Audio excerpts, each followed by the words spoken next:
Bismillahirrahmanirrahim. A'udzu billahi minasy syaithanir rajim. Bismillahirrahmanirrahim. Mathalul ladzina yunfiquna amwalahum fi sabilillah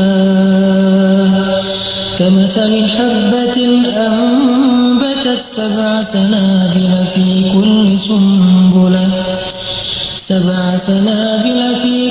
sumbulatin mi'atu habbah wallahu yudha'ifu liman yasha' wallahu wasi'un 'alim. Perumpamaan orang yang menginfakkan hartanya di jalan Allah adalah seperti sebutir biji yang menumbuhkan 7 tangkai. Pada setiap tangkai ada 100 biji yang lain. Allah melipat gandakan bagi siapa yang Dia kehendaki, dan Allah Maha Luas lagi Maha Mengetahui. Shadaqallahul adzim. Assalamualaikum warahmatullahi wabarakatuh. Teman-teman sekalian, sore ini saya pengen ngajak kita untuk belajar gimana cara sedekah yang bisa menghilangkan sifat kikir. Karena salah satu di antara tujuan dari ibadah sedekah itu adalah wa may yuqashuhha nafsih, menghilangkan sifat kikir. Yuqashuhha nafsih, menghilangkan rasa enggan di dalam hatinya untuk memberi, menghilangkan rasa cinta terhadap dunia sehingga dia gak rela kehilangan dunia. Itu adalah inti dari sedekah. Selain memang ada kasih sayang di dalam sedekah, ada belajar kepedulian di dalam sedekah, silaturahim juga ada di dalam sedekah. Tapi di antara sekian banyak goals dari sedekah, salah satunya adalah menghilangkan sifat kikir. Gimana sih caranya sedekah yang bisa menghilangkan sifat kikir?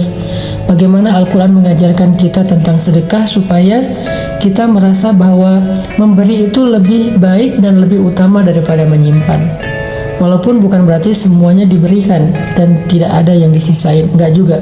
Tetapi kita tetap merasa bahwa memberi lebih baik daripada menyimpan, menolong lebih baik daripada diam, menyenangkan hati orang lain lebih baik daripada memuaskan hawa nafsu kita tentang urusan dunia. Ini adalah salah satu di antara tujuan bersedekah. Makanya di bulan Ramadan sendiri kita diajarkan sedekah dengan memberi makan orang yang berbuka puasa.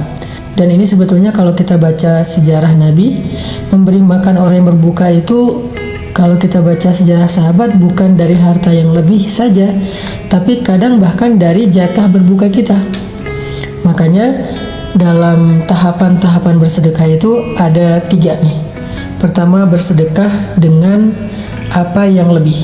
Allah berfirman, yas'alunaka madza yunfikun qulil 'af. Mereka bertanya apa yang mereka infakkan, katakan infakkanlah yang lebih. Ini adalah sedekah level 1, di mana kita bersedekah karena ada kelebihan harta. Dan itu juga ada ayatnya yang tadi saya bacakan, yas'alunaka madza yunfikun qulil 'af. Mereka bertanya apa yang harus kami infakkan, baik itu zakat atau sedekah yang lebih. Level kedua dari sedekah itu adalah memberikan apa yang kita sukai. Allah berfirman di dalam surat Ali Imran, "Lan tanalul birra hatta tunfiqu mimma tuhibbun." Tidak sempurna kebaikan kalian atau sedekah kalian sampai kalian menginfakkan, memberikan apa yang kalian cintai. Dan level yang paling tinggi adalah memberikan apa yang kita sangat butuhkan. Allah berfirman juga tentang kaum Ansar, wa yu'thiruna ala anfusihim walau kana bihim khasasah. Mereka mendahulukan orang muhajirin daripada diri mereka sendiri walaupun mereka juga butuh. Mari kita dengarkan kisah-kisah dari 3 contoh sedekah ini. Pertama, sedekah dari harta yang lebih. Sedekah dari harta yang lebih kita bisa mendengar dari kisahnya Utsman bin Affan radhiyallahu an yang luar biasa. Ketika beliau bersedekah angkanya bisa miliaran. Begitu juga sedekahnya Abdurrahman bin Auf, sedekahnya Sa'ad bin Mu'az, sedekahnya Sa'ad bin Abi Waqqas, mereka memberikan kelebihan-kelebihan harta mereka. Dan ini adalah sesuatu yang baik dan tidak tercela karena memiliki kelebihan harta. Kemudian kalau kita baca kisah sedekah dengan apa yang kita cintai. Nah, ketika ayat ini turun, surat Ali Imran juz 4 pertama di atas, lan tanalul birra hatta tunfiqu mimma tuhibbun. Nabi membacakan ayat ini kepada para sahabat. Kata Nabi, tidak sempurna sedekah kalian sampai kalian memberikan apa yang kalian cintai. Sahabat mendengar ayat ini dibacakan oleh Nabi, langsung pada pulang, pamit, pulang. Tiba-tiba mereka berdatangan lagi dengan membawa harta yang mereka cintai. Ada yang membawa onta sebagai kendaraan favoritnya. Onta itu kalau sekarang mungkin kendaraan yang harganya sekitar 2 miliar. Karena ini onta perang, bukan onta biasa yang disembelih yang harganya 40 juta. Ada yang bawa onta perang, ada yang bawa kuda, ada yang bawa sertifikat tanah. Ya Rasulullah, ini adalah kebun yang paling saya cintai di antara harta saya, karena di dalamnya ada banyak sekali pohon-pohon yang subur dan panennya setahun 3 kali. Saya ingin memberikan fisabilillah. Ya Rasulullah, ini saya punya aset rumah. Ya Rasulullah, saya punya pasar. Sampai yang paling kecil mereka memberikan apapun yang mereka miliki, termasuk pakaian. Ya Rasulullah, ini baju kesukaan saya, belinya di Damaskus, belinya di Suriah, dan sekarang saya infakkan fisabilillah. Ini kisah para sahabat berinfak, bersedekah dengan apa yang mereka cintai. Kalau yang ketiga, ini yang paling menarik, adalah bersedekah dengan apa yang mereka butuhkan.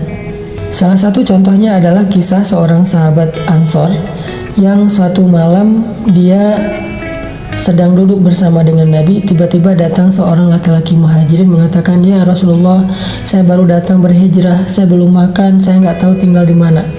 Kemudian tiba-tiba Nabi berdiri, adakah di antara kalian yang mau menjamu saudara kalian di rumahnya malam ini? Tiba-tiba seorang laki-laki Ansor berdiri mengatakan, ana ya Rasulullah, saya ya Rasulullah yang akan menjamu saudara saya itu. Nabi mempersaudarakan mereka, lalu dia pulang ke rumah saudara Ansornya. Laki-laki muhajirin kembali ke rumah saudara Ansornya. Sampai di rumah saudara Ansornya, laki-laki Ansor ini masuk ke rumahnya dulu. Dia bilang ke istrinya, wahai istriku, apakah ada makanan di rumah? Istrinya mengatakan, ada, tetapi ini jatah makan anak-anak dari tadi siang. Mereka belum makan menunggu ayahnya pulang.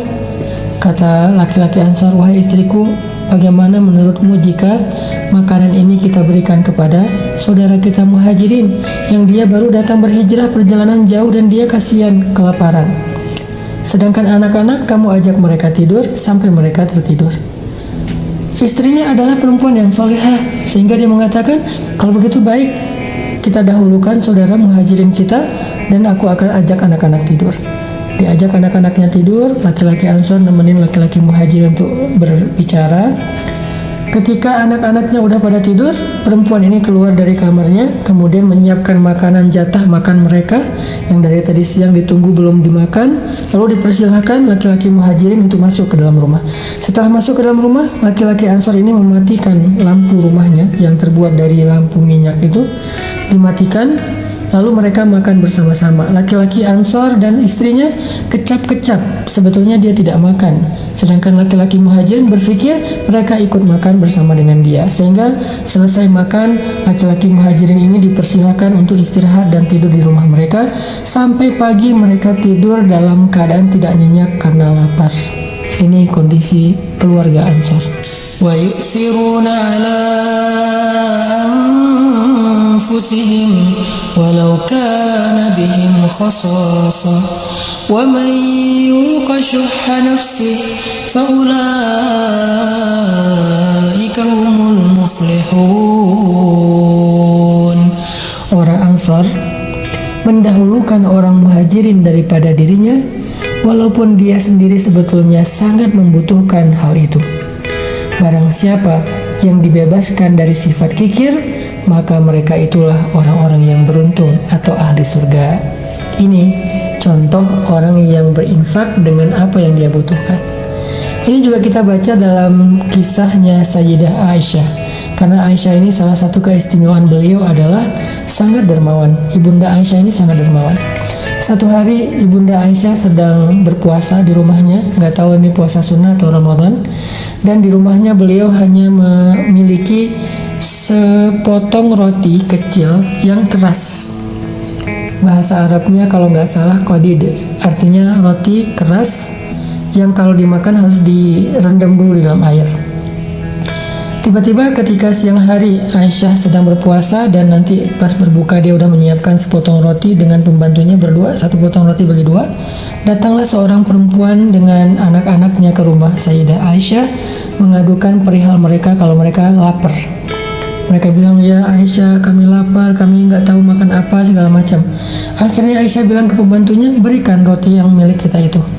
Kata pembantunya, ini jatah makan berbuka puasa kita. Kata Aisyah, berikan kepada mereka. Akhirnya pembantunya mengatakan, naam, dia memberikan kepada pengemis tadi roti jatah mereka berbuka puasa. Lalu dia merasa bersedih karena dia nggak tahu nanti buka puasa makan apa kecuali hanya minum air putih. Tapi ada keajaiban yang terjadi. Menjelang waktu berbuka, tiba-tiba ada sahabat yang datang ke rumah Aisyah memberikan hadiah makanan, nasi yang di dalamnya ada kaki kambing panggang, udah lengkap satu porsi. Sehingga kemudian Aisyah memanggil pembantunya, dia panggil ke sini, dia bilang, makanlah karena ini lebih baik daripada roti yang tadi engkau berikan kepada orang miskin. Ini menjadi pelajaran penting buat kita bagaimana seorang Sayyidah Aisyah rela memberikan jatah makan berbuka puasanya cuman satu-satunya, dan Aisyah sahur hanya dengan air putih dan dia menyimpan roti itu untuk berbuka, tapi dia berikan kepada orang yang lebih membutuhkan. Padahal Aisyah juga membutuhkan roti tersebut dan dia nggak pernah menyangka kalau nanti sore akan mendapatkan makanan yang lebih baik daripada apa yang sudah dia berikan.